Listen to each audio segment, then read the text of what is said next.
여러분, 생성형 AI가 비즈니스 환경에 미치는 영향은 이제 더 이상 놀라운 일이 아닙니다. 하지만 한 가지 질문이 있습니다. 88%의 기업이 AI를 도입했지만 왜 오직 6%만이 실질적인 성과를 내고 있을까요? 오늘 우리는 이 의문에 대한 답을 찾아보고자 합니다. 여기 두 가지 숫자가 있습니다. 맥킨지의 2025년 보고서에 따르면 전체 기업의 88%가 AI를 정기적으로 사용하고 있다고 합니다. 하지만 이 중 기업 전체 이익에 의미 있는 영향을 만들어낸 조직은 단 6%에 불과합니다. 이 두 숫자의 간극, 이것이 바로 우리가 풀어야 할 진짜 질문입니다. 단순히 AI를 잘 못 쓰는 것이 아니라 무언가 더 근본적인 문제가 있다는 뜻이죠. 우리는 종종 지급과 활용을 착각합니다.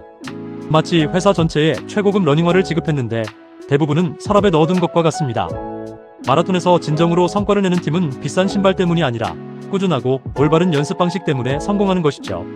AI 도구를 단순히 지급하는 것과 그것이 실제 현장에서 의미 있게 활용되도록 만드는 것은 완전히 다른 과제임을 기억해야 합니다. 그렇다면 이 82%의 조직, 즉 AI 도입에 어려움을 겪는 곳들은 어떤 공통점을 가지고 있을까요? 저희는 세 가지 주요 실패 패턴을 발견했습니다. 바로 파일럿의 섬, 실리콘 천장, 그리고 목적 상실입니다. 지금부터 하나씩 살펴보겠습니다. 첫 번째 실패 패턴은 파일럿의 섬의 가치다입니다. S&P 글로벌에 따르면 기업의 42%가 AI 이니셔티브, 즉 AI 기술을 활용해 특정 목표를 달성하기 위한 주도적 계획 또는 프로그램 및 정책 대부분을 포기한다고 합니다. 작고 통제된 환경에서의 데모는 성공적으로 보일지라도 기존 시스템이나 복잡한 프로세스와 연결되는 순간 프로젝트가 조용히 멈추는 경우가 많습니다. AI 도입을 시작하는 기업은 늘었지만 이처럼 끝까지 성공적으로 이어가는 곳은 오히려 줄고 있는 현실입니다. 두 번째는 투명한 단절, 실리콘 천장입니다. BCG의 2025년 보고서를 보면 조직의 상위 계층에서는 75에서 78%가 AI를 정기적으로 사용하는 반면 현장 직원 중에는 51%만이 정기적으로 사용합니다. 위에서는 기술이 분명히 작동하는데 아래 현장에서는 멈춰버리는 현상이죠. 이것은 기술 자체의 문제가 아니라 현장 직원의 신뢰를 얻지 못했거나 충분한 교육이 이루어지지 않았기 때문인 경우가 많습니다. 마지막으로 세 번째 실패 패턴은 측정할 수 없는 성과입니다. 단순히 AI를 도입했다는 것 자체를 목표로 삼는 함정에 빠지는 경우가 많습니다. 도구가 아무리 완벽하게 작동한다 해도 그것이 새로운 가치를 창출하거나 구체적인 비즈니스 성과로 이어지지 않는다면 사실상 성과를 측정할 수 없습니다. 목적 없이 도입되는 AI는 결국 가장 비싼 자동화 도구로 끝나버릴 뿐입니다. 결국 82%의 조직과 6%의 성공적인 조직은 어떤 차이를 보일까요? 실패하는 82%의 조직은 전사동시 지급, 현장 직원을 건너뛰는 실리콘 천장, 그리고 도입 자체가 목표가 되는 경향이 있습니다. 반면 성공하는 6%의 조직은 작게 검증하고 확산하며 충분한 교육 시간을 투자하고 명확한 ROI 등 지표를 설정합니다. 같은 도구를 사용해도 결과가 이렇게 극명하게 갈리는 이유는 결국 이 세 가지 갈림길에서의 선택 때문입니다. 성공하는 조직이 따르는 첫 번째 법칙은 작게 검증하고 자발적으로 퍼뜨리는 것입니다. 가상의 마케팅 에이전시 사례처럼 무리하게 전사적으로 도입하기보다는 소규모 팀의 작은 성공 경험을 통해 자연스러운 확산을 유도합니다. 작은 성공들이 모여 조직 전체의 변화를 이끌어내는 것이죠. 두 번째 성공 법칙은 도구보다 교육에 시간을 쓰는 것입니다. BCG의 2025년 보고서에 따르면 5시간 이상의 AI 교육을 받은 직원 집단은 그렇지 않은 직원보다 정기 사용률이 수십 포인트 높게 나타났습니다. 기술을 지급하는 것보다 먼저 선행되어야 할 것은 바로 이 활용법의 습득입니다.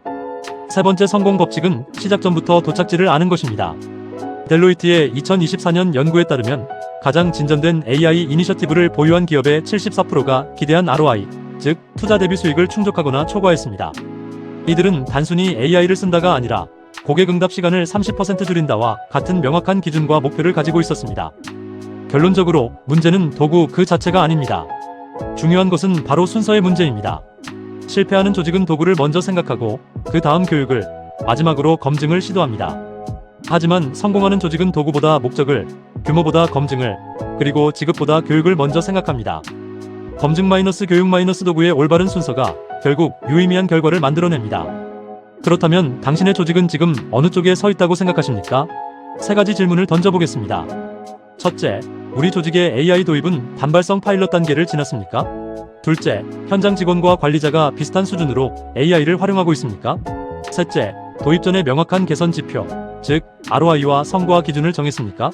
이 세 질문 중 단 하나라도 아니오라면 아직 우리는 82% 쪽에 머물러 있는 것입니다. 지금 우리의 위치를 정확히 아는 것이 중요합니다. 현실적인 AI 도입을 위한 몇 가지 질문과 답변을 살펴보겠습니다. 첫 번째 질문, 중소기업도 6%에 들 수 있나요? 오히려 유리합니다. 대기업은 규모 때문에 확산이 느리지만 의사결정이 빠른 소규모 조직은 한 팀의 작은 성공 사례만으로도 조직 전체를 바꿀 수 있습니다. 두 번째, 파일럿은 성공했는데 왜 확장이 안 되나요? 통제된 파일럿 환경과 실제 현장은 다릅니다. 직원 교육, 기존 시스템과의 연결, 업무 프로세스 재설계 없이 규모만 키우면 성공은 재현되지 않습니다. 당장 시작할 수 있는 첫걸음은 어디에 AI를 도입할까가 아니라 어떤 지표를 개선할까를 적어보는 것에서 시작해야 합니다. 다시 한번 강조합니다. 도구가 아니라 순서가 결과를 만듭니다. 6%의 성공적인 조직이 되는 것은 더 비싸거나 새로운 도구를 찾아 헤매는 일이 아닙니다. 지금 우리 조직이 가진 도구를 올바른 순서로 그리고 조직 전체에 효과적으로 퍼뜨리는 일, 바로 여기에 성공의 길이 있습니다. 오늘 영상에서 다루지 못한 더 깊은 내용이 궁금하신가요? 테크소피 블로그에 방문해보세요.